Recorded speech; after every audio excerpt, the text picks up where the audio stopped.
I was in a band that had just finished a record, and we were trying to decide how to put it out, and then just decided to do it ourselves. So that was kind of the genesis of it. And around the same time, I was working with my friend Oliver, who had a band called Tender, and they were trying to get an EP together, so we sort of worked on that together, and that was actually the first release. But the impetus was definitely the record that I was making at the time of the band that I was in, Caw Caw. They all have different purposes to serve. I think maybe my favorite thing about them is that maybe more than any other medium, they really encourage like album listening. Like, you know, it's kind of hard to select a track on tape. I guess they probably made shitty tape players in the 80s that could like program tracks or something. Like they did the same thing with record players, but in general, it kind of just encourages like this through listening experience, which is kind of the way that I like to listen to music, and I think is like a good way to engage with an album, or you know, or an EP or any recording.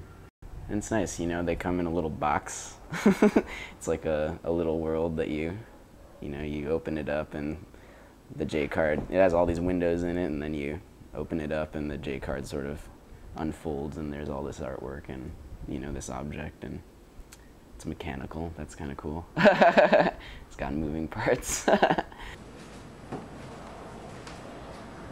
The way that I like to think about this label, or the way I've started thinking about it, is really like not so much a label in the traditional sense, but like as a service to bands. You know, like when I, you know, either they're my friends or I like, you know, really like their music, or you know, usually both.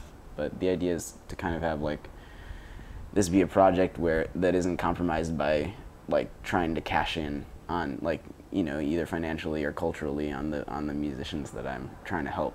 Things are kind of informal, and I expect on every release to not really be compensated for the money or the time that I put into it. Like I just, you know, and it changes from release to release, but I've been trying to sort of give all the copies to the bands and stuff like that, which is not typical, I guess. Because I don't really get mail, like nobody knows who I am. I don't get mail orders anyway.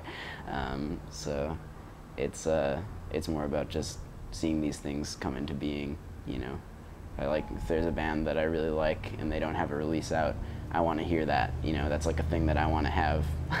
And I'd pay $25 or whatever to put in several hours, you know, using Photoshop to get that thing in my hands, you know, and like be able to put that in my stereo. Like a bunch of like half-full beers and like. I've done a lot of the design myself, and then sometimes, you know, yeah, basically just decided on a case-by-case basis with the band.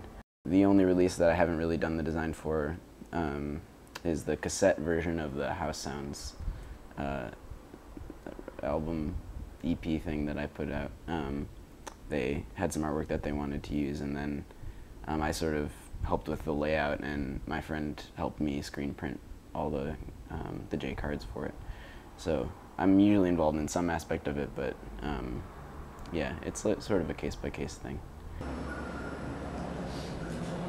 I don't really see the sun setting on the medium. I think right now it's kind of in vogue,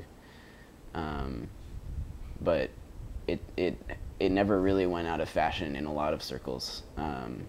You know, I think especially like more antagonistic musics have been using cassettes like for a long time.